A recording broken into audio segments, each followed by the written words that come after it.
Yo, YouTube, what's up with your boys? Sports and Fitness Rants. I'm back, guys. Click that like button. Subscribe to my channel. What's up, y'all? Welcome back, guys. Welcome back, man. Got another great video for you guys today. As usual, you guys know the deal, man. You know what we're here to do. We're here to celebrate Michael Jordan. We're here to celebrate the 80s and the 90s, right? Put some respect on these men. They're always telling lies, right? They love to disrespect Michael Jordan's era, right? To bring this man's legacy down. We know what they're doing. We know why they're doing this. And that's why we're here, guys, to put the facts out there. It's about the facts, guys. Remember, we have the facts on our side. We have the video footage on our side. When it comes to all this stuff that these people say, they're just talking. We have the actual proof. And I want to thank you guys, man, for all your love, man. Much respect to everybody out there all across the world, all across the states, watching my videos, for subscribing. The comments, I really appreciate it all, guys. It means a lot to me, guys. It really does, man. So thank you guys for supporting me. It means a lot, guys. I appreciate everything. And in this video, we're going to talk about Michael Jordan taking it personal again, guys. That's what we're going to do. Another story of Michael Jordan taking it personal against the Miami Heat in the 1997 Eastern Conference Finals, guys. That's right. Michael Jordan had to stand up for his little brother, Scottie Pippen. Because that's what Michael Jordan always did. He was the big brother, right? I did a video on that, guys. We're going to talk about that. You guys know what to do, man. Turn the volume all the way up. Hit that play button. Remember, these videos are for educational purposes. And let's roll. So, yes, guys, once again, if you guys remember the Last Dance documentary, Michael Jordan, right, always taking things personal. That was one of the big takeaways from that documentary for a lot of people, is that Michael Jordan would take things personal, right? And I told you, it didn't matter if he could make up a story, all of this stuff. It didn't matter. He'll look for anything to get the edge, psychologically, all that stuff. And in this video, guys, 1997 Eastern Conference Finals against the Miami Heat, Michael Jordan took it personal against Alonzo Mouring. That's right. Now, we must go back to the year before, 1996, because during that playoff run, right, the Bulls won 72 games that season, right? It's the Michael Jordan Revenge Tour. The Bulls would face the Miami Heat in the first round. And they would sweep the Miami Heat 3-0. Michael Jordan would, the Bulls would dominate these guys.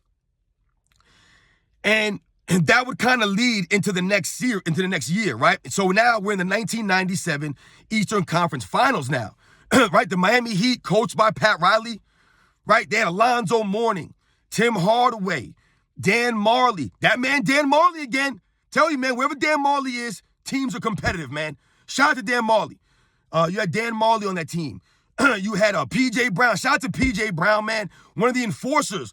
One of the real tough, gritty guys of that 90s era, man. You guys remember P.J. Brown for slamming Charlie Ward on the New York Knicks in the series before that, right? They had that tough 7-game series against the Knicks in the 97 Eastern Conference semifinals. P.J. Brown slammed that dude on the ground and onto the cameraman or whatever it was. Shout out to P.J. Brown, man. But you had these guys on that team. And like I said, they were coached by Pat Riley, and I believe the Heat were the #1 defensive team that season, the #1 defensive rated team that year. It wasn't the Bulls in 97, guys. I believe the Bulls were 4th that year. But the Bulls were the #1 offensive rated team. I believe the Heat might have been top 5 maybe or top 10 in the offensive rating, but they were the #1 defensive team. They were a very tough defensive team, man. They really were.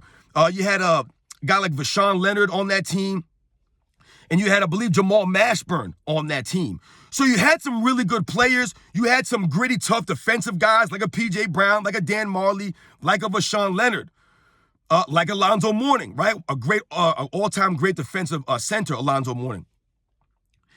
And in that series, the Bulls would jump out to a 3-0 lead, right? They would go up 3-0. And the crazy thing about that series was, I believe in game 2, Michael Jordan might have had one of his worst games. If you guys look at the series as a whole, it was a very defensive series. Like I told you, both teams, I believe, for as a whole, both teams shot under 40%. I believe the Bulls shot like 39% for the series as a team. I think the Heat shot like 38% from the field for the entire series, guys. It was a very tough, hard-nosed defensive series.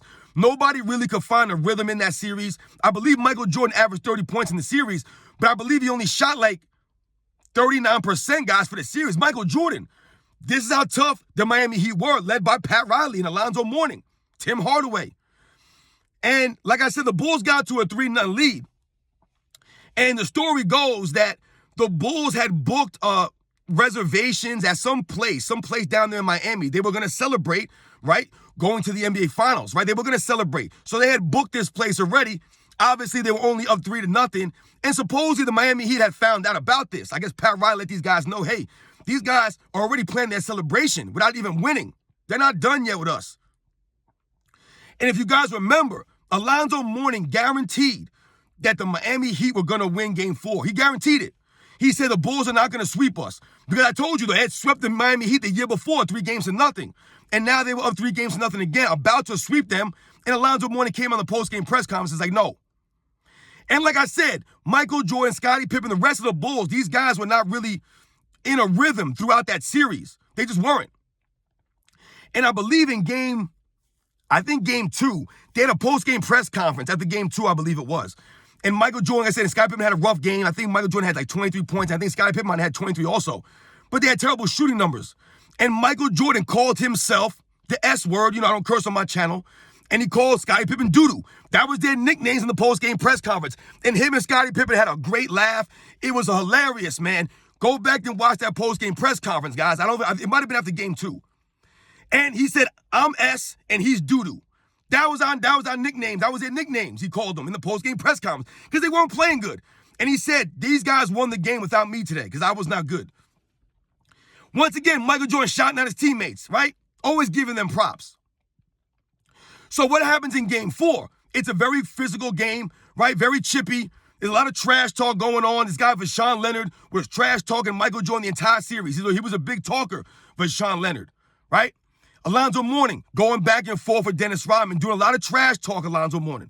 Talking to Scottie Pippen, right? These guys are going back and forth, talking to Michael Jordan, Dan Marley and Michael Jordan, Tim Hardaway and Ron Harper. It was a lot of back and forths, guys. A lot of back and forths in that series, guys talking trash. And I think it was like 7 minutes left in the third quarter, guys, right? I think the Bulls were down. I can't remember how much they were down. But about 7 minutes ago in the third quarter, Scottie Pippen went to the lane and he pump faked Alonzo Mouring. So Alonzo Mouring jumped, right? And as he was coming down, Pippen went up for the shot. And Alonzo just clobbered him, man. Elbows right into the face and head of Scottie Pippen. Watch the replay, guys. It was a hard foul, man. He came right across Scottie Pippen's face and head.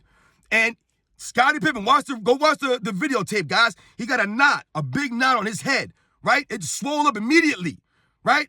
And when Michael Jordan saw that knot, he was upset, man, visibly upset. It pissed him off, man, right? The Bulls would lose that game.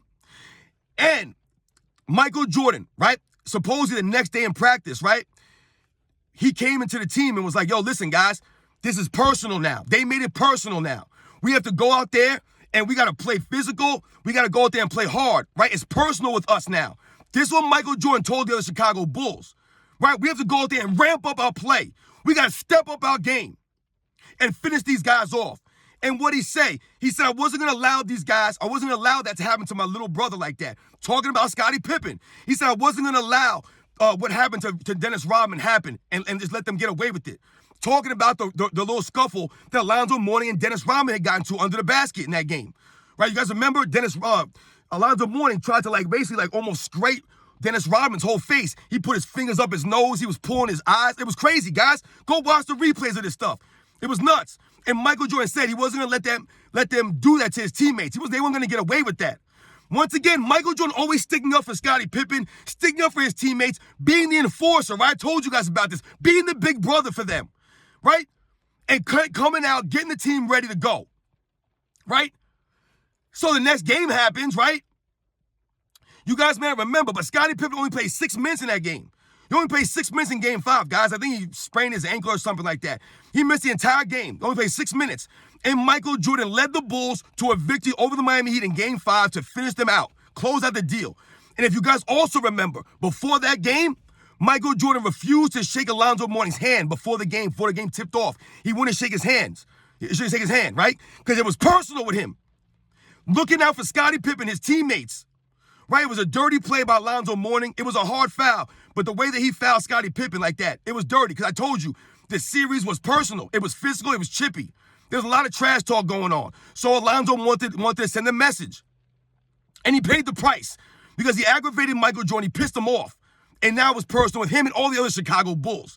And they ramped it up and they finished him off. But this is just another instance, guys, of Michael Jordan taking it personal. Right? I've talked to you guys about this before. Michael Jordan taking these things personal, sticking up for his teammates, standing up for Scottie Pippen. And in the 1997 Eastern Conference Finals, he took it personal against Alonzo Mouring and those guys. Pat Riley, all those guys. Because Pat Riley was doing a lot of trash talk too, talking about Dennis Rodman in the papers, all this stuff, guys. It was a heated battle. It was a heated competition, man. They respected the Miami Heat. They were a tough, competitive team. They won like 61 games, I believe, that season. They were good, man. They were good. They were formidable. So shout out to Michael Jordan. Shout out to Scottie Pippen, all the Chicago Bulls. Shout out to the Miami Heat. Shout out to Alonzo Mouring, Tim Hardaway, Vashawn Leonard, P.J. Brown, Jamal Mashburn, Dan Marley. All those guys, man. Shout out to them, man. Shout out to the 90s, man. It was a great era, guys. Michael Jordan taking it personal as usual. He always did that, guys. And we always respected him for that. Alonzo Mouring made a mistake. Vashawn Leonard made a mistake. These guys were talking to Michael Jordan. Talking. Especially Vashawn Leonard, man. And they played good against Michael Jordan. I told you, Michael Jordan struggled shooting the ball in that series. They were a very good team. They rotated guys. They double-teamed Michael Jordan. Pat Riley knew what he was doing against Michael Jordan. He's the same Pat Riley that was coaching the New York Knicks in the early 90s that would give Michael Jordan fits also. He was a brilliant mind, Pat Riley. I'll catch you guys on the next one.